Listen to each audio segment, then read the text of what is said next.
Queridos irmãos, companheiros da Seara Espírita, a mensagem de hoje é extraída do livro Estante da Vida, capítulo de número 4, que se intitula Estudo da Parábola, do livro psicografado por Chico Xavier,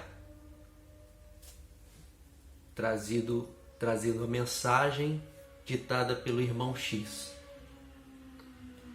Nesse estudo, essa passagem, capítulo 4 do livro, o nosso irmão traz para nós uma interpretação da parábola dos talentos. Então, nosso irmão está em conferência com outros companheiros do bem, na erraticidade, no plano espiritual, e lá ele tem o prazer de ouvir uma interpretação dessa passagem, dessa parábola, que é a parábola dos talentos. Então essa interpretação é ditada para ele da seguinte forma, fazendo então,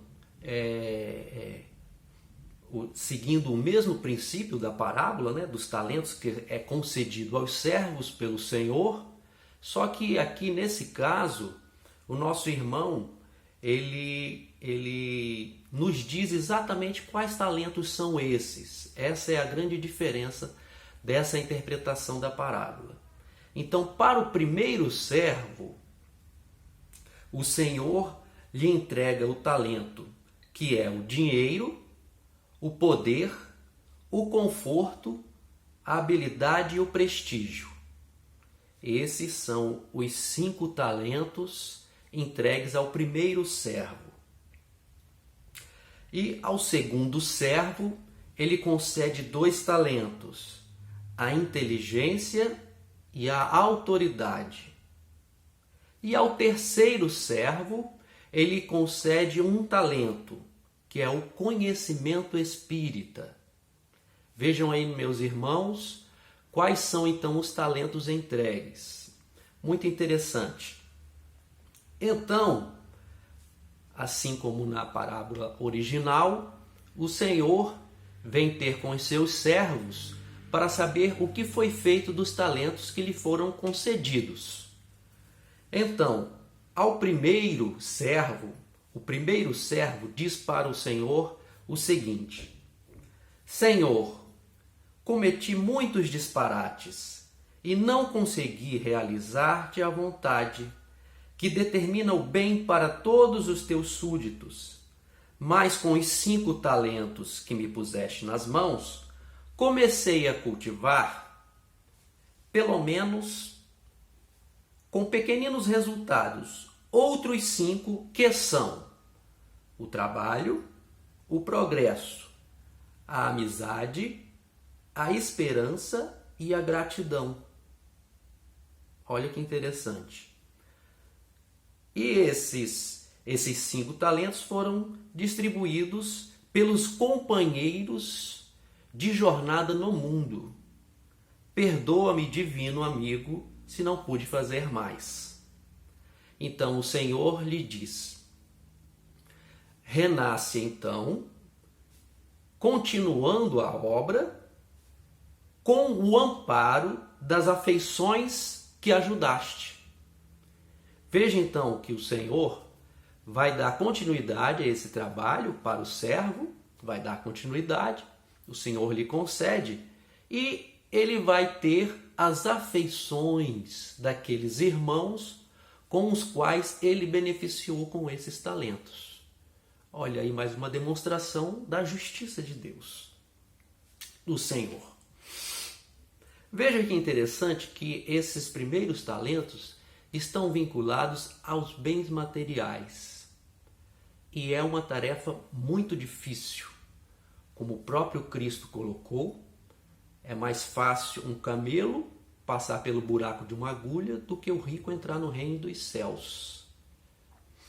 É claro que aí o camelo, né, significava um cabo, uma corda de pescaria no caso, né, não é o animal. Mas veja a dificuldade E esse nosso irmão, embora ele tenha aqui confessado que cometeu esses disparates, conseguiu construir alguma coisa, né, com esses talentos, né, que foram esses bens materiais que lhe foi concedido. E é uma missão muito difícil, muito difícil.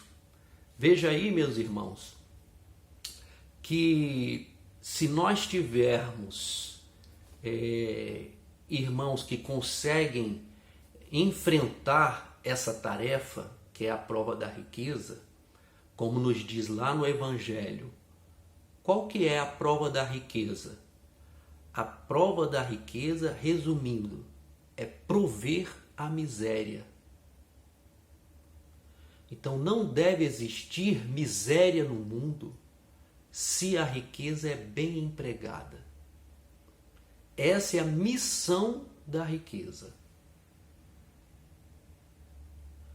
Eu resgato aqui alguns filmes que retratam bem essa situação, né? Que nos mostra que a miséria muitas vezes é o resultado da ganância dos irmãos que detêm esse poder financeiro. Não quer dizer que esses irmãos que detêm esse poder financeiro têm que pegar esses recursos e distribuir como doação para os miseráveis, os necessitados. Não é isso. Mas o simples fato de o detentor desse poder financeiro possuir os meios de produção, não é? Ou seja, fábricas, indústrias e por aí vai empregar muita gente.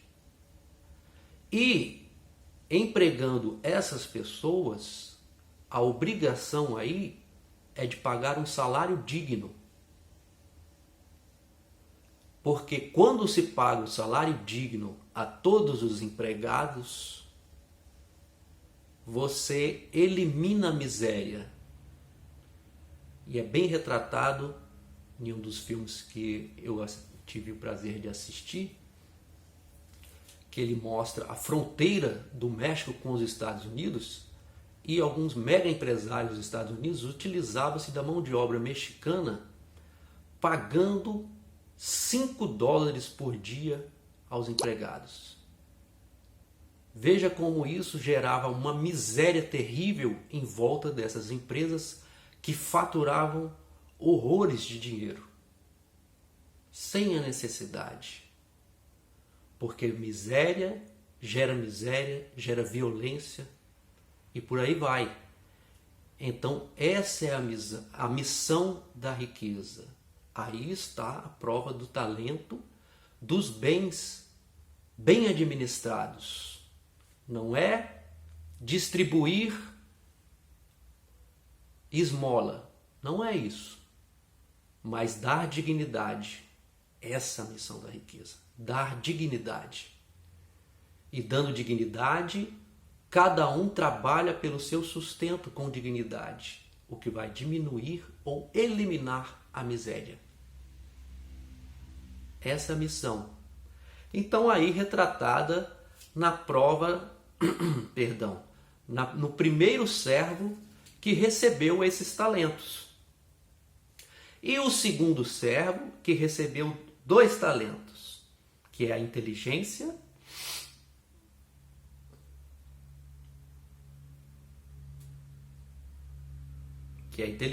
e a autoridade. E com esses 2 talentos, quando o servo vai então encontrar com o Senhor, ele lhe diz: Senhor, digna-te desculpar-me a incapacidade. Não te pude compreender claramente os desígnios que preceituam a felicidade igual para todas as criaturas e perpetrei lastimáveis enganos. Ainda assim, mobilizei os 2 valores que me deste e com eles angariei outros 2, que são a cultura e a experiência, para muitos dos irmãos que permanecem na retaguarda. Com a inteligência e a autoridade, angariou experiência para distribuir aos irmãos que lhe conviveram a existência. Olha que interessante, essa missão da inteligência, do homem inteligente na Terra.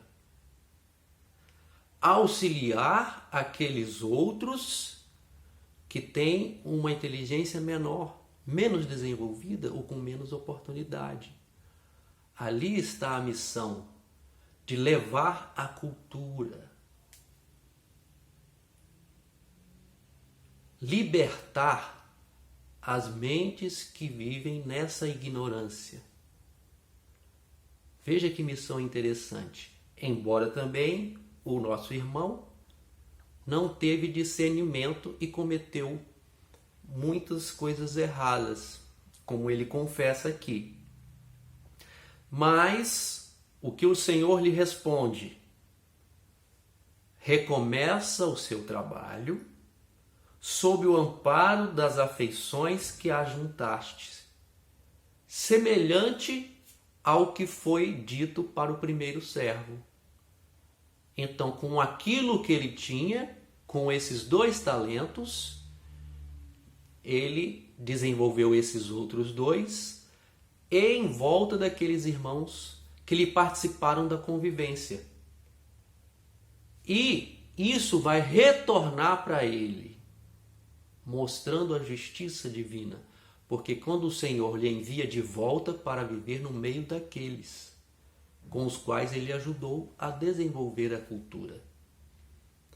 Então é dessa forma que Deus aplica a lei de justiça.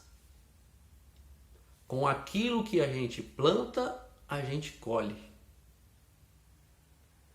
Então você semeou em volta de ti cultura. Nada melhor do que você conviver com pessoas que possuem cultura. Porque a facilidade é maior, o entendimento é maior, propicia melhor urbanização, civilidade. É uma grande conquista. Então ele vai poder conviver com esses irmãos. Aí vai recomeçar a sua jornada. E para o terceiro, que ele concedeu o conhecimento espírita.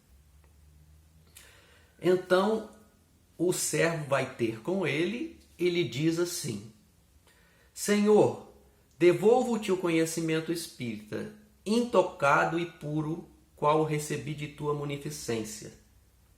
O conhecimento espírita é luz, Senhor, e com ele aprendi que a tua lei é obra dura demais, atribuindo a cada um conforme as próprias obras. De que modo usar uma lâmpada assim brilhante e viva, se os homens na terra estão divididos por pesadelos de inveja e ciúme, crueldade e ilusão? Como empregar o clarão de tua verdade sem ferir ou incomodar? E como incomodar ou ferir sem trazer deploráveis consequências para mim próprio? Sabes que a verdade entre os homens cria problemas, aonde aparece. Em vista disso, tive medo e julguei como sendo a medida mais razoável para mim acomodar-me no sossego da minha casa. Servo preguiçoso, não quis levar adiante por medo do retorno das verdades espirituais que deveria pregar. Ocultei o dom que me recomendaste, aplicar e restituo-te semelhante riqueza. E o Senhor lhe responde: Servo infiel, não existe para a tua negligência outra alternativa senão a de recomeçares toda a tua obra pelos mais obscuros entraves do princípio. Porque quem parte do princípio, ainda lá do início, da era da humanidade, vai partir da onde existe ainda maior ignorância, maior selvageria, brutalidade. Não é fácil. Então, diante das lamúrias do servo, por ter tratado ele tão rigorosamente, ele questiona, né, o Senhor, e o Senhor lhe responde diante dos seus questionamentos. Não desconheces que te atribuí a luz da verdade como sendo o bem maior de todos. De todos os bens que ele distribuiu, dos talentos, esse era o maior. O maior. Se ambos lhes faltava o discernimento que lhes podias ter ministrado através do exemplo, de que fugiste por medo da responsabilidade de corrigir amando e trabalhar instruindo. Escondendo a riqueza que te emprestei, não só te perdeste pelo temor de sofrer e auxiliar, como também prejudicaste a obra deficitária de teus irmãos, cujos dias no mundo teriam alcançado maior rendimento no bem eterno, se houvessem recebido o quinhão de amor e serviço, humildade e paciência que lhes negaste. O que o Senhor está fazendo aqui? Referência aos outros dois irmãos que receberam os talentos dos bens materiais e da inteligência. Esses dois irmãos precisavam desse talento, do conhecimento das verdades espirituais, o valor maior, conquistas morais da alma, conquistas imperecíveis. Isso ia dar o discernimento para o primeiro e o segundo servo poderem concluir a tarefa deles, né, com sucesso. Veja a inteligência aí, né, e que maravilha de explicação que o nosso irmão na erraticidade transmitiu para o irmão X, que trouxe pela psicografia de Chico Xavier. Então, esses irmãos, o irmão que possui, detém o talento dos bens materiais, precisa do discernimento das conquistas reais da alma, justamente para ele entender aquilo que está lá no Evangelho, o emprego da riqueza, que eu mencionei anteriormente. Com essa consciência, o grande detentor dessa fortuna vai procurar aplicar a sua fortuna na missão a qual ela foi destinada. Aí vai o esclarecimento da conquista espiritual aliado ao poder do bem material, que é o que o Senhor quer que seja disseminado por toda a terra.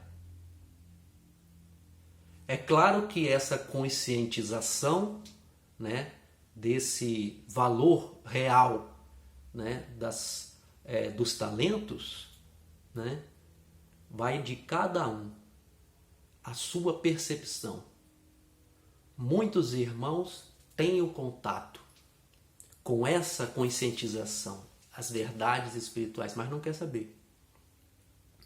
Não querem saber, infelizmente. Mas muitos que acabam tendo contato aproveitam essa riqueza para se conscientizar e utilizar, né, do seu talento devidamente. Aí está a união das forças. Mas não é fácil, né, o emprego desse talento, do bem material, né, pela exaltação da sensualidade, né, exaltação do orgulho e do egoísmo, né?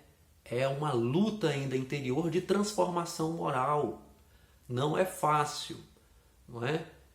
Porque é difícil romper, né, com essas imperfeições que vem durante séculos e séculos, encarnações e encarnações. É a prova mais dura, mais rígida, né? Quando você realmente é posto à prova. Não é fácil, não é fácil. Mas vamos analisar algumas passagens aqui do nosso irmão, o terceiro servo, que foi negligente e preguiçoso, né? Com o talento do conhecimento espírita. Quando ele diz que a obra é dura e cada um é atribuído conforme as próprias obras, realmente a obra é dura, né? Maior exemplo nós não temos que é o próprio Cristo. O Cristo veio trazer, né, essa realidade da igualdade, dizer para todos da humanidade que são iguais, né, perante Deus. Imagina você, o orgulhoso, na época de Jesus, o romano, né, ou o fariseu, dizer que ele perante Deus é igual ao povo.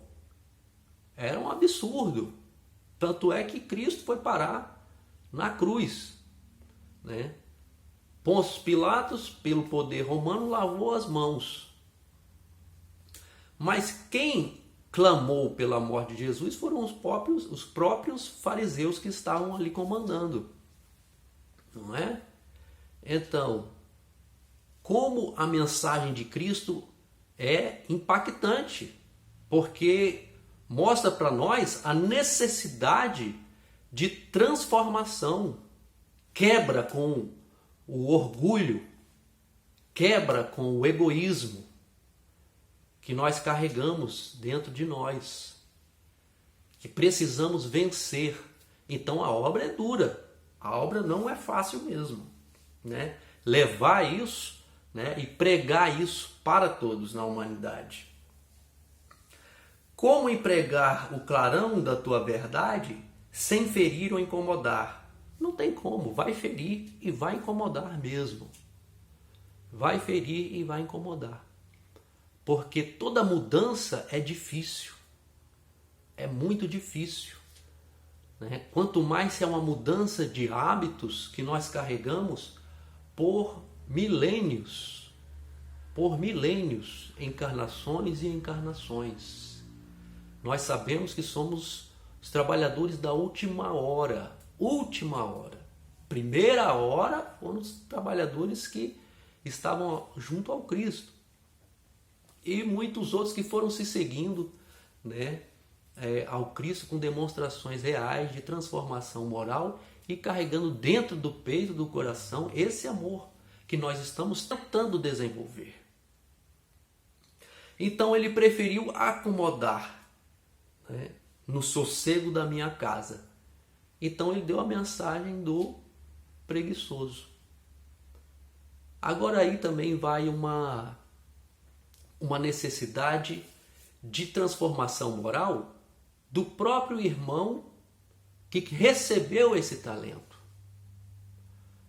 Porque não adianta nada você chegar lá para pregar essas palavras sem trazer dentro do próprio coração, através das suas atitudes, do como você age no seu dia a dia. Essa é a realidade. Você age no dia a dia com compaixão, com solidariedade, com respeito, com igualdade perante todos, né? Então, quando Paulo diz, né, é clamado, ide pregai, e se precisar, use palavras. Quer dizer que é o exemplo. Você tem que dar o exemplo. O seu esclarecimento maior tem que ser fundamentado no exemplo que você dá. Essa é a responsabilidade, né? Então nós temos aí todo esse talento do esclarecimento do Evangelho do Cristo trazido pela doutrina dos Espíritos, né? E nós somos os primeiros necessitados de transformação. Precisamos agir de acordo com esse ensinamento. Então está aí a parábola o estudo da parábola, capítulo 4 do livro Instante de Vida. Que Deus nos abençoe.